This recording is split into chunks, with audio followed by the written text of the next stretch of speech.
Hello students, welcome back to English Prose, Unit 1, The World Around Us, Part 2.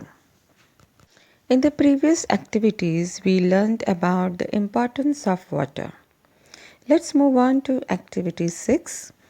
Here we are going to learn the importance of energy. Dear children, electricity. Electricity is very important in our human life. The video that you see, the mobile that you use, the computers, the radios, washing machine, AC can't work without electricity. Electricity is a form of energy. There are other forms of energy also. All these energies can be categorized into two: renewable and non-renewable sources of energy. Renewable resources replenish themselves. The five major renewable energy resources are solar, wind, water, also called hydro, biomass or organic material that we get from plants and animals, geothermal, which is naturally occurring heat from the earth. Non-renewable sources are available in limited supplies, usually because they take a long time to replenish. The advantage of these non-renewable resources is that power plants that we use them are able to produce more power on demand. The non-renewable energy resources are coal, nuclear, oil, natural gas like CNG and LPG, etc. Renewable energy resources have the advantage of unlimited supply, but they are limited in their availability at a given moment. For example, the sun rises each day, but its ability to generate power is limited when it is cloudy. Another disadvantage is that power plant cannot crank up renewable energy production when people are consuming more power, such as on a hot day when many people are running air conditioners at the same time. So, these are the disadvantages of renewable resources. However, they are the primary source of energy today. But it's time now that we turn towards renewable resource of energy and energy conservation. Dear children, think of two disadvantages of non-renewable resources and write in the box given below. Let's move on to activity 7. Read the following steps in production of hydroelectricity. A dam is constructed over a river. A dam creates a reservoir, that is a water body. It elevates water to create force in the flow. The flow of water turns the turbine. The generator attached to the turbine produces electricity. Wires transmit electricity to our homes.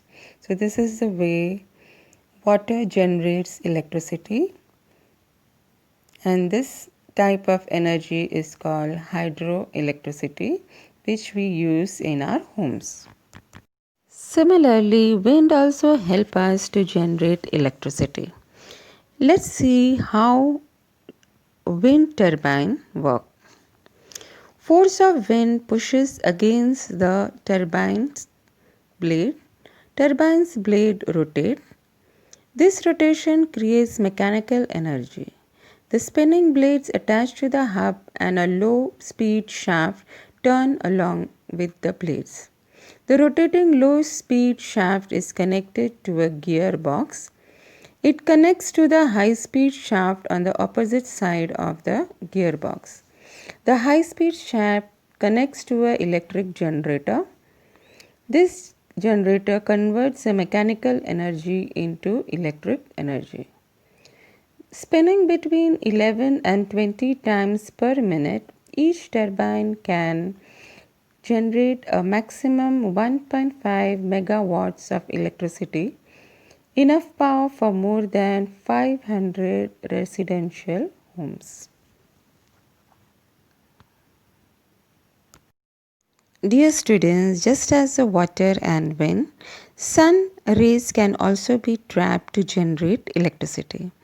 Let's take the example of water heater. Solar water heater is used to heat water by using sunlight. It mainly consists of a thermal power, that is a solar collector, which is insulated on the roof, circulating pump to carry the solar energy from the collector to the tank, and a thermal regulator, a tank used to store hot water. Cool water enters the hot water cylinder from the mains. Inside a closed loop, water is pumped up to the solar panel on the roof. Water passes through metal pipes inside the panel and is warmed by the sun. The water then passes into the coil inside your hot water cylinder, heating up water. A second coil inside the cylinder is connected to your boiler and brings the water up to the temperature set on the thermostat. The pipes are attached to your bathroom and you get a nice hot water for your morning bath. Let's move on to next activity. Here are some of the steps that you can do to conserve energy. Read and write them in the respective columns. World without chocolate. It could happen. Chocolates are made from cocoa, which grows on a cocoa tree that are cultivated in the forest of South America. But today, these plantations are at risk. Like cocoa, there are many other plants and animal species that we are in everyday life without realizing their importance. The rice we eat, the clothes we wear, the rubber tires we drive on all originate from plants or animals. Many of these species are under severe threat of extinction. It means that we are losing biodiversity. Bio means life and diversity means variety. Dear children, all the earth species work together to survive and maintain their ecosystem. For example, the grass in the pasture feeds cattle. Cattle then produce manure that returns nutrients to the soil, which help to grow more grass. This manure can also be used to fertilize cropland. Many species provide important benefits to humans, including food, clothing, and medicine. Much of the Earth's biodiversity, however, is in jeopardy due to human consumption and other activities that disturb and even destroy ecosystem. Pollution, climate change, and population growth are all threats to biodiversity. Some scientists estimate that half of all species on Earth will be wiped out within the next century. Conservation efforts are necessary to preserve biodiversity and protect endangered species and their habitats. Dear students, note down some of the points that you can do for the conservation of biodiversity. You can also discuss with your friends. This is the end of our Unit 1. Hope you understood the lesson. Read your text. Write down the textual activities. Till then, goodbye.